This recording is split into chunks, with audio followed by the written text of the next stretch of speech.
அமெரிக்காவோட B2 spirit bomber. இந்த bomber aircraft எங்கே நகர்ந்தாலும் சரி உலகத்தில் இருக்கிற எல்லாருமே இந்த பாமர் ஏர்கிராஃப்டை பற்றி தான் பேசிக்கிட்டு இருப்பாங்க. சமீபத்தில் கூட இந்திய பெருங்கடலில் இந்த பாமர் ஏர்கிராஃப்டை நிறுத்தினதை பார்த்து அமெரிக்காவோட எதிரிகளான ஈரானில் ஆரம்பித்து அங்கே சுற்றி இருக்கக்கூடிய எல்லா ப்ராக்சிஸ் வரைக்கும் ஒட்டுமொத்தமாக எல்லாருமே இந்த பாமர் ஏர்கிராஃப்டை பற்றி மட்டுமே தான் பேசிக்கிட்டு இருந்தாங்க. ஏன் இவ்வளோ தூரம் பேசுகிறாங்க அப்படின்னா, இந்த பாமர் ஏர்கிராஃப்டோட ஸ்டெல்த் மற்றும் இந்த பாமர் ஏர்கிராஃப்ட் எடுத்துகிட்டு போகக்கூடிய பெயிலோடு தான். 200 அடி பங்கர். நீங்கள் 200 அடி கீழே தோண்டி ஒரு பங்கர் வச்சுருக்கீங்க. யோசிச்சு பாருங்கள், 200 அடி போர் போடுறதே பெரிய விஷயம். பட் 200 அடி கீழே நீங்கள் ஒரு பங்கர் வச்சுருக்கீங்க. ஆனால் அந்த பங்கர் வரைக்கும் உள்ளே புகுந்து ஒரு பாமால் டெட்டினேட் ஆக வைக்க முடியும். அண்ட் அந்த அளவுக்கு பெரிய பங்கர் பஸ்டிங் பாம்ஸை B2 ஸ்பிரிட் பாமரால் எடுத்துகிட்டு போக முடியும் அப்படின்னா அந்த ஏர்கிராஃப்டோட கேப்பபிலிட்டி எந்த அளவுக்கு இருக்கும் அப்படின்னு பாருங்கள். அண்ட் இந்த ஏர்கிராஃப்ட் எவ்வளோ தூரம் நீங்கள் வான்பரப்பில் ஏர் டிஃபென்ஸ் சிஸ்டம் ரேடார்ஸ்ன்னு சொல்லி நிரப்பி வச்சுருந்தாலும் அது எல்லாத்தையும் தவிடுபுடி ஆக்கிட்டு உள்ளே நுழைஞ்சிட்டு அதோட மிஷினை முடிச்சுட்டு போய்கிட்டே இருக்கும். அப்படிப்பட்ட இந்த ஏர்கிராஃப்டோட ஒரு டெசி வெர்ஷன், அதாவது இந்தியன் வெர்ஷனை DRDO சயின்டிஸ்ட் டிசைன் பண்ணிக்கிட்டு இருக்காங்க அப்படின்றது தான் இப்போ நமக்கு கிடைச்சிருக்கிற செய்தி. அதை பற்றி தான் இந்த காணொலியில் பார்க்க போகிறோம். நான் உங்கள் ஆகாஷ், டவுன் பொக்கிஷம் வழங்கும் TP டிஃபென்ஸ். முதல் விஷயம், கத்தக் அப்படின்னு சொல்லக்கூடிய ஒரு ட்ரோன் ப்ரோக்ராமை நம்ம பார்த்தாகணும். இதை பற்றி நம்ம ஏற்கனவே பல காணொலிகள் போட்டிருப்போம். இந்தியாவில் முழுக்க ஸ்டெல்த்தியான ஒரு ட்ரோன் ப்ரோக்ராம் ஒன்று இருக்குது, அதுதான் இந்த கத்தக். இந்த கத்தக்கோட ஒரு சின்ன வெர்ஷன், அதாவது ஸ்கேல் டவுன் வெர்ஷன் ஒன்று நம்ம ஏற்கனவே பறக்க வச்சு ஒரு போர் விமானம், அதாவது ஒரு ஃபைட்டர் ஜெட் எப்படி டேக் ஆஃப் பண்ணி மிஷினை முடிச்சுட்டு லேண்ட் பண்ணுவோம், அதே ஆப்ரேஷன்ஸ் எல்லாத்தையுமே அட்டானமஸாக எந்த ஒரு ஹியூமனோட கண்ட்ரோலும் இல்லாமல் செஞ்சுட்டு வர மாதிரியான கம்ப்யூட்டர் சிமுலேஷன்ஸையும் சாஃப்ட்வேர்ஸையும் அந்த குறிப்பிட்ட ஸ்கேல்டு டவுன் வெர்ஷனில் நம்ம டெஸ்ட் பண்ணியிருக்கோம். ஸோ ஸ்கேல் டவுன் வெர்ஷனில் டெஸ்ட் பண்ணிட்டோம் அப்படின்னா அதே இதை பெருசாக செஞ்சு அதுலேயும் டெஸ்ட் பண்ணிடலாம். ஸோ அது எந்த ஒரு பிரச்சனையும் கிடையாது. இப்போ அடுத்த ஸ்டேஜில் நம்ம இந்த கத்தக்கை எப்படி உருவாக்குறோம் அப்படின்னு பார்த்தீங்கன்னா, ஒரு 15 டன் 13 to 15 டன் கேட்டகரியில் தான் நம்ம உருவாக்குறோம். இப்போ 13 to 15 ton maximum take off weight இருக்குது அப்படின்னா 1.5 டன் அளவுக்கு இன்டர்னல் வெப்பன்ஸ் பெயிலோடு நம்மளால் இதில் கொடுக்க முடியும். எக்ஸ்டர்னலாக அது விமானத்தை பொறுத்து மாறாது, எந்த அளவுக்கு பெர்ஃபார்ம் பண்ணுது, என்ஜினோட த்ரஸ்ட் எந்த அளவுக்கு இருக்குன்றதை பொறுத்து எக்ஸ்டர்னல் வெப்பன்ஸ் பெயிலோட கான்ஃபிகரேஷன் மாறும். பட் இன்டர்னலாக நம்ம கொடுக்குறோம் அப்படின்றப்ப 13 டன் டேக் ஆஃப் வெயிட் இருந்துச்சு அப்படின்னா 1.5 டன் நம்மளால் கொடுக்க முடியும். இப்போ இந்த கத்தக்கு எப்படி பறக்க போகுது, இதோட பவர் சோர்ஸ் என்ன அப்படின்னு பார்த்தீங்கன்னா, நம்மளோட காவேரி இன்ஜின் தான் இதோட பவர் சோர்ஸ். காவேரியோட ஆஃப்டர் பர்னர் மாடியூல் இன்னுமே ரெடி ஆகலையே, அதை எப்படி இதில் போடுவாங்க அப்படின்னு கேட்டிங்கன்னா, ஆஃப்டர் பர்னர் இல்லாத மாடியூலில் தான் போட போகிறாங்க. ஆஃப்டர் பர்னர் இல்லை அப்படின்ற காரணத்தினால இதால் சூப்பர் கூஸ்லாம் பண்ண முடியாது, சப்சானிக் ஸ்பீடில் தான் போக முடியும். ஒரு ஜெட் எக்கனாமிக்கல் ஜெட்வேஸ் எப்படி ஆப்ரேட் பண்ணுறாங்க, 250 900 km/h ஆப்ரேட் பண்ணுவாங்க இல்லையா, அதே ஸ்பீடில் தான் இந்த ட்ரோனாலையும் பயணிக்க முடியும். இப்போ இனிஷியல் வெர்ஷனில் உருவாக்கப்படுற இந்த கத்தக்கோட வேலை என்ன அப்படின்னு பார்த்தீங்கன்னா, தேஜஸ் மார்க் 2க்கும் AMCAவுக்கும் காம்ப்ளிமெண்ட்டாக இருக்கிறது தான் இதோட வேலை. AMCA ஒரு ஸ்டெல்த் ஏர்கிராஃப்ட் எல்லாருக்குமே தெரியும். ஸோ இந்த ஸ்டெல்த் ஏர்கிராஃப்டே உள்ளே போக முடியாத சில இடங்கள் இருக்கிறப்ப அந்த பகுதிகளுக்கு, ரிஸ்க் அதிகமாக இருக்கிற பகுதிகளுக்கு நம்மளால் இந்த ஸ்டெல்த்தியான ட்ரோன்ஸ் அனுப்ப முடியும். சப்போஸ் எதிரிகள் இந்த ட்ரோனை சுட்டு தள்ளினாலும் ஒரு பிரச்சனையும் கிடையாது நமக்கு. அது வெறும் நமக்கு பொருள் நட்டம் தான், பண நட்டம் தான், உயிர் சேதம் எதுவும் ஆகலை அப்படின்றப்ப அது ஒரு நல்ல விஷயம் தான் நமக்கு. ஸோ இந்த AMCA ப்ரோக்ராமை காம்ப்ளிமெண்ட் பண்ணுறதாகவும் அண்ட் தேஜஸ் மார்க் 2 ப்ரோக்ராமை காம்ப்ளிமெண்ட் பண்ணுற மாதிரியும் தான் இந்த கத்தக் அப்படின்றது இருக்க போகுது. இதுதான் இதை டிசைன் பண்ணுறதுக்கான முக்கியமான நோக்கமே. இப்போ இந்திய விமானப்படை இதை எப்படி பார்க்குறாங்க அப்படின்னா, முழுக்க இந்திய விமானப்படை இதை எப்படியாச்சும் ஏரோநாட்டிக்கல் டிசைன் பியூரோலேருந்து வெளியே கொண்டு வந்துடணும், டிசைனை வெளியே கொண்டு வந்து இதுக்கான அப்ரூவலை நம்ம வாங்கி ஆகணும் அப்படின்னு சொல்லி முனைப்பாக வேலை பார்த்துக்கிட்டு இருக்காங்க. இந்திய விமானப்படையை பொறுத்த வரைக்கும் தெளிவாக இருக்காங்க. அவங்களுக்கு ஃபைட்டர் ஜெட்ஸ் எந்த அளவுக்கு முக்கியமோ அதே அளவுக்கு இந்த அட்டானமஸ் ட்ரோன்ஸ் அப்படின்றது ரொம்ப முக்கியம். இந்த மேல் மற்றும் ஹேல் ட்ரோன்ஸோட வாரில் எப்படி வேலை செய்யுதுன்றதை எல்லாத்தையுமே பார்த்து உணர்ந்த IAF இதை ரொம்ப முக்கியமாக கவனிச்சுக்கிட்டு இருக்காங்க. இதோட டெவலப்மெண்டல் ஃபேஸை இந்தியாவில் இப்போ யார் ட்ரோன் மேனுஃபேக்சரிங்கில் இறங்கினாலும் அதுக்கான ஃபுல் சப்போர்ட் அப்படின்றது முதல் படியாக IAF கிட்ட இருந்து தான் வருது. அதுக்கப்புறம் தான் ஆர்மியும் நேவியும் அதை கன்சிடர் பண்ணுறாங்க. ஸோ இந்திய விமானப்படையை பொறுத்த வரைக்கும் இந்த ப்ராஜெக்டில் ஃபுல்லாக இறங்கியிருக்காங்க. அதுவும் குறிப்பாக கத்தக்கில் முழுக்க இறங்கியிருக்காங்க. எவ்வளோ சீக்கிரம் முடியுமோ அவ்வளோ சீக்கிரம் எங்களுக்கு இந்த ப்ராஜெக்டை முடிச்சு எங்கள் கையில் கொடுத்துருங்க அப்படின்றாங்க. கத்தக் வேறு, கேட்ஸ் வாரியர் அப்படின்றது வேறு.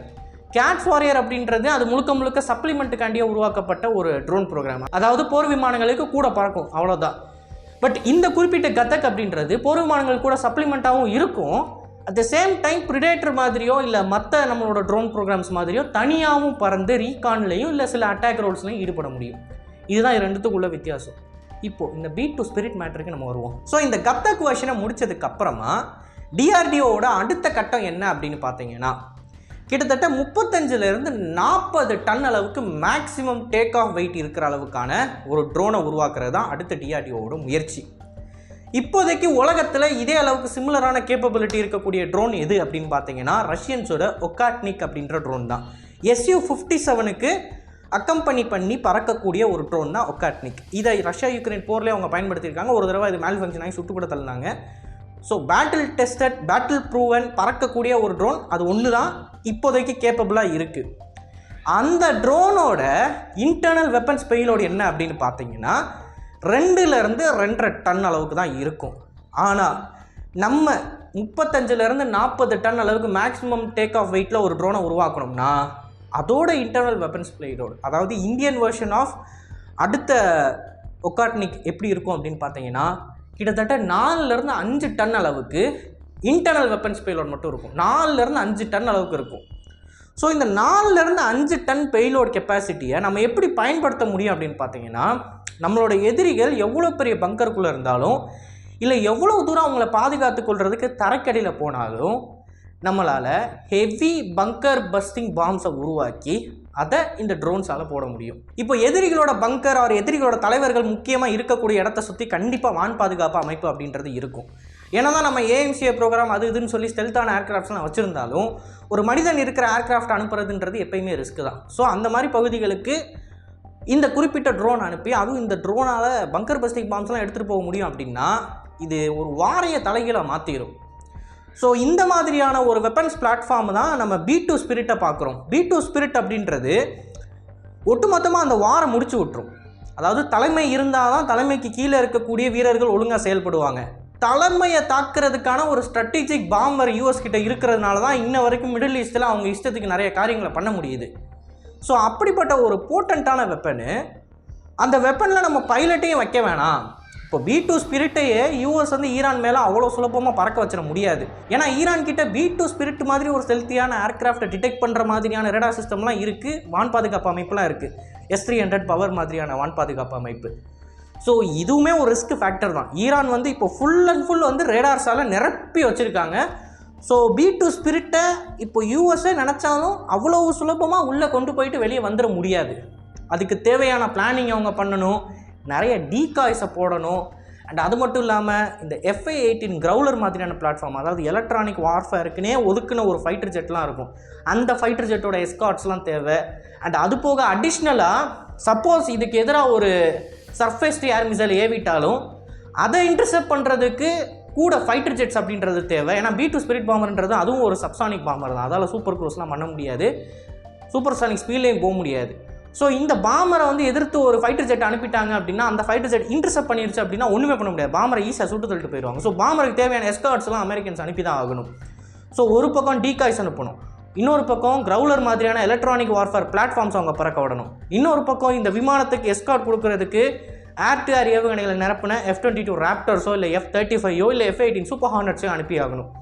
இப்படி ஒட்டுமொத்தமாக ஒரு பெரிய ஏரியல் பேக்கேஜோட போனால் மட்டும்தான் அவங்களால ஈரானுக்குள்ளே போயிட்டு முழுசாக வெளியே வர முடியும். வெறுமனை பீட் டு ஸ்பிரிட்டை மட்டும் ஸ்டெல்த்தியாக இருக்குன்னு உள்ளே அனுப்புனாங்கன்னா பாமரை சுட்டு தள்ளுறதுக்கு அதிக வாய்ப்புகள் இருக்குது. பட் இதே இது அமெரிக்கன்ஸ் கிட்ட பீட் டு பாமர் ஏர்கிராஃப்டை அட்டானமஸாக ஆப்ரேட் பண்ணக்கூடிய ஒரு கேப்பபிலிட்டி இருந்துச்சு அப்படின்னா கண்டிப்பாக 100% நான் அடித்து சொல்கிறேன், அமெரிக்கன்ஸ் அந்த பாமரை தனியாக அனுப்பிச்சிருவாங்க. ஏன் அப்படின்னா அவங்களுக்கு அந்த பைலட்டை இழக்கிறது தான் பெரிய விஷயம். பணம் போகிறதுலாம் அவங்களுக்கு ஒரு மேட்ரே கிடையாது. ஏன்னா இப்போ சமீபத்தில் ஒரு மாதத்துக்குள்ளே ஹவுத்தீஸ் 3 பிரிடேட்டர் ட்ரோனை சுட்டு தள்ளியிருப்பாங்க. 3 பிரிடேட்டர் ட்ரோனு. இதை அவங்க என்ன தான் பெரிய விஷயமா பேசினாலும் அமெரிக்கன்ஸுக்கு இது ஒரு மேட்ரு இல்லை. ஏன்னா predator drone at the end of the day வெறும் காசு தான், சில மில்லியன் டாலர்ஸ், அவ்வளோதான். இந்த சில மில்லியன் டாலர்ஸை 2 பேரை பிடிச்சி அடித்து அவங்க சிட்டிசன்ஸை டேக்ஸாக வாங்கிடுவாங்க, அவ்வளோதான். ஸோ அமெரிக்கன்ஸோட கான்செப்ட்டு இப்போதைக்கு அன்மேண்ட் ஏரியல் பிளாட்ஃபார்மை ஈஸியாக ரிஸ்கியான இடத்துல உள்ளே கொண்டு போயிட்டு வெளியே வர முடியும். பட் அதில் மேன்டு பைலட் மிஷின் இருக்குது அப்படின்னா அதுக்கு தேவையான பிளானிங்கையும் சப்போர்ட் பேக்கேஜும் இல்லாமல் அனுப்ப முடியாது. பட் இந்த இடத்துல நம்ம அட்டானமஸ் ஆகிட்டோம் அப்படின்னா அது எந்த அளவுக்கு நமக்கு ஹெல்ப்ஃபுல்லாக இருக்கும் அப்படின்னு பாருங்கள். இதே சினாரியோவை இப்போது இந்தியாவை நினச்சி நம்ம பார்த்தோம் அப்படின்னா நம்ம 2 ஏர்க்ராஃப்ட் கேரியர் அனுப்பணும்னு அவசியம் இல்லை.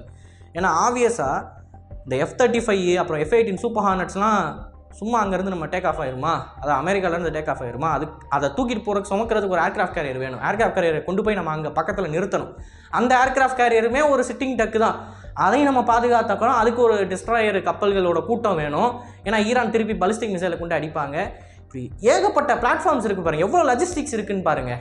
இந்த லாஜிஸ்டிக்ஸ் எதுவுமே இல்லாமல் ஒரு லாங் ரேஞ்ச் ட்ரோன் இருக்குது நம்மகிட்ட அப்படின்னா இந்த ட்ரோனை மட்டும் அனுப்பிட்டு உள்ளே போய் பாம்பு போட்டால் போடு, இல்லை அவங்க சுட்டு தள்ளினாங்கன்னா சாகு அப்படின்னு சொல்லிட்டு நம்ம உள்ளே அனுப்புகிறோம் ஒரு சூசைட் மிஷனுக்கு அப்படின்னா அதோட ப்ளஸ் பாயிண்ட்டே வேறு.